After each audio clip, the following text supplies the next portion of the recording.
Yeah. Great.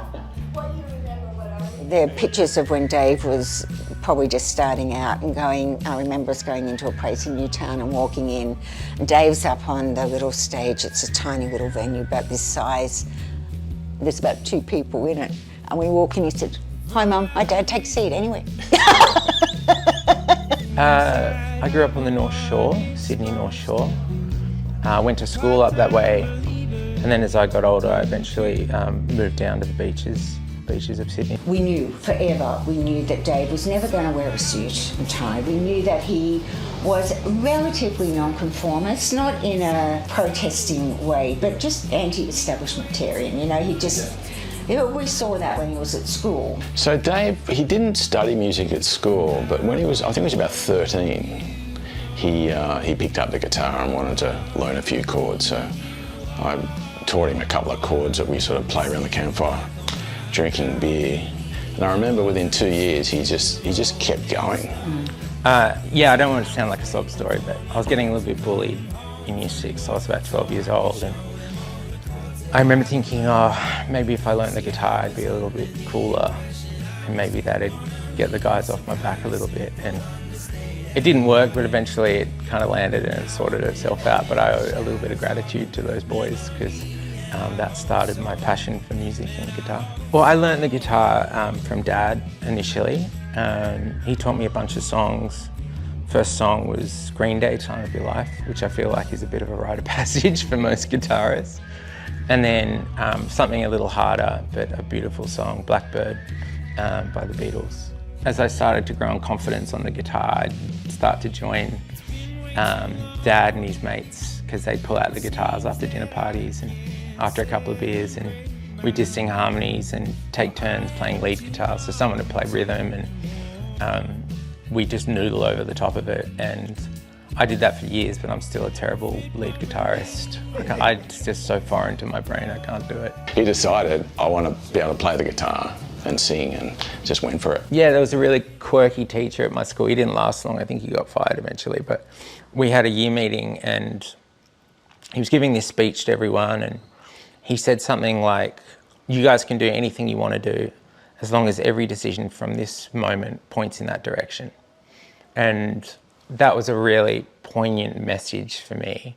And it hit me at about that time of year 9, where I just thought, well, that's easy. If I start now and I just keep moving in that direction, maybe I have a chance of turning this into a career. So yeah, I just would get home from school and not put on the telly. I'd get home from school and either put on a record or just play guitar. But it was never an obligation. It was just fun for me. It was just play. And I loved doing that so much. I think I didn't want to go to university initially. And then Mum and Dad kind of got in my ear and just said, you know, it's worth going and getting a degree.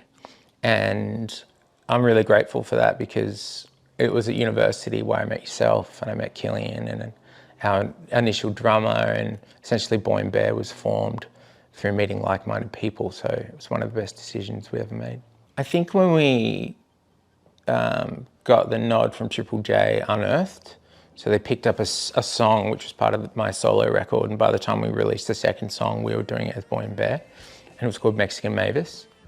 I think the moment it got picked up on radio, that was like, wow, we got a foot in the door here.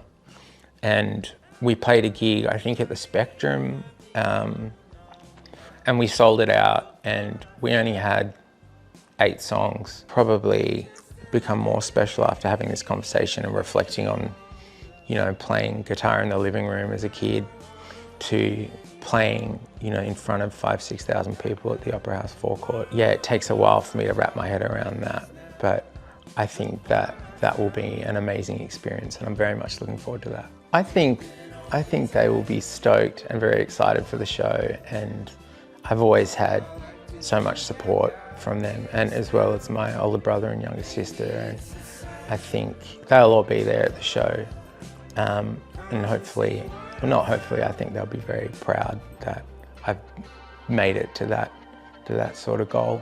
You're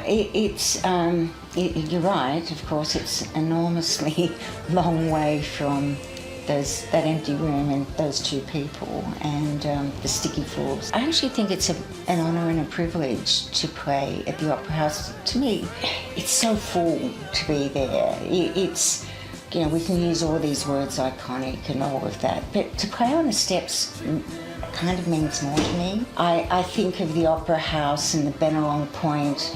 I feel the history of that, the traditional custodians and how significant that point was, and the music and the dance that's been there for thousands of years, and the modern representation that's come through the Opera House.